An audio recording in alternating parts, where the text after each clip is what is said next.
స్వప్న healthy recipes. నేను మీ స్వప్న. Today ఈ వీడియోలో స్వీట్ షాప్ స్టైల్లో గట్టి పకోడీ ఎలా ప్రిపేర్ చేయాలో చూపించిపోతున్నానండి. ఈ గట్టి పకోడీ చాలా టేస్టీగా చాలా బాగుంటుంది. సో ఫస్ట్ దీనికి నేను ఏం చేస్తున్నానంటే ఉల్లిపాయల్ని ఇలా పొడవాటి ముక్కలుగా కట్ చేసి ఉంచుకున్నానండి. దీనిలో ఒక స్పూను అల్లం వెల్లుల్లి పేస్ట్ వేస్తున్నాను, ఒక స్పూను జీలకర్ర యాడ్ చేశానండి. నెక్స్ట్ నేను ఇక్కడ ఒక స్పూను రెడ్ చిల్లీ పౌడర్, కారం నేను ఇక్కడ Kashmiri red chilli powder use చేశాను.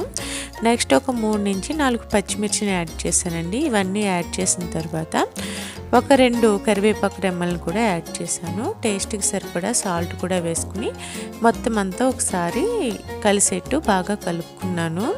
సో ఇదంతా బాగా మిక్స్ చేసుకున్న తర్వాత నెక్స్ట్ నేను దీనిలో శనగపిండి యాడ్ చేస్తున్నానండి. ఇక్కడ శనగపిండి క్వాంటిటీ ఎలా తీసుకోవాలంటే మనం ఈ మిక్స్ చేసుకున్న ఆనియన్స్ అన్నీ 1 కప్ అయితే 1/2 కప్ వరకు శనగపిండి తీసుకోవాలండి. 1/2 క్వాంటిటీ తీసుకోవాలన్నమాట. సో ఈ శనగపిండి అంతా మొత్తం ఉల్లిపాయలన్నిటికి పట్టేట్టు బాగా కలుపుకుని ఒక 2 టీ స్పూన్స్ వరిపిండి యాడ్ చేస్తున్నాను. వరిపిండి వేసి ఒక చిటికెడు వంట సోడా కూడా యాడ్ చేశానండి. ఇవన్నీ యాడ్ చేసుకుని బాగా మిక్స్ చేసుకుని పెట్టుకున్నాను. సో నేను ఇంకా వాటర్ యాడ్ చేయలేదండి, ఉల్లిపాయల్లో ఉండే వాటర్ సరిపోతుంది. సో నేను డీప్ ఫ్రైకి సరిపడా ఆయిల్ని హీట్ చేసి ఉంచుకున్నానండి. దానిలో ఆయిల్ బాగా హీట్ అయిందో లేదో కొద్దిగా పిండి వేసి టెస్ట్ చేశాను. మనకి ఎయిర్ బబుల్స్ అలా వస్తే ఆయిల్ బాగా హీట్ అయినట్టు.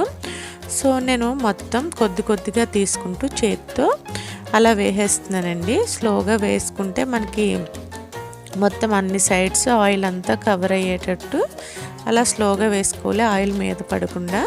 సో నేను మొత్తం అంతా అలా వేసేసుకుని మనం వేసిన వెంటనే గరిటెతో కదుపుకూడదండి. ఒక 2 మినిట్స్ తర్వాత గరిటెతో 2 సైడ్స్ కదుపుకుంటూ బాగా మంచి కలర్ వచ్చే వరకు ఫ్రై చేసుకోవాలండి.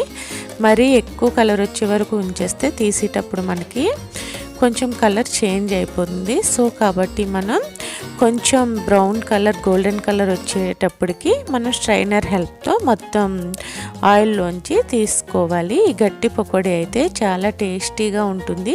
మనకి బయట స్వీట్ షాప్లో దొరికే పకోడీ ఎలా ఉంటుందో అంతే టేస్టీగా చాలా బాగుంటుందండి. ఇంట్లోనే ఈజీగా చేసుకోవచ్చు ఇలా. సో నేను స్ట్రైనర్తో మొత్తం అన్నీ తీసుకుంటున్నాను, అలా వేగితే సరిపోతుంది. సో నేను ఒక పేపర్లో వేస్తున్నాను. సో నెక్స్ట్ మిగతా పిండి కూడా ఆయిల్ ఫస్ట్ టైము బాగా హీట్ అయి ఉంటుంది కాబట్టి కొంచెం మీడియం ఫ్లేమ్లో పెట్టుకుని నెక్స్ట్ టైం త్వరగా వేగిపోతాయండి. సో అలా అవి కూడా వేయించేసుకుంటున్నాను. సో ఇదైతే చాలా బాగుంటుంది రెసిపీ, మీరు కూడా ఇంట్లో ట్రై చేయండి, చాలా బాగుంటుంది. సో ఐ హోప్ ఈ వీడియో మీకు నచ్చింది అనుకుంటున్నాను. నచ్చితే ప్లీజ్ లైక్ చేసి, షేర్ చేసి, కమెంట్ చేయండి. మన ఛానల్ని సబ్స్క్రైబ్ చేసుకోండి. మరిన్ని లేటెస్ట్ వీడియోస్ కోసం పక్కనే ఉన్న బెల్ క్లిక్ చేయండి. Thanks for watching.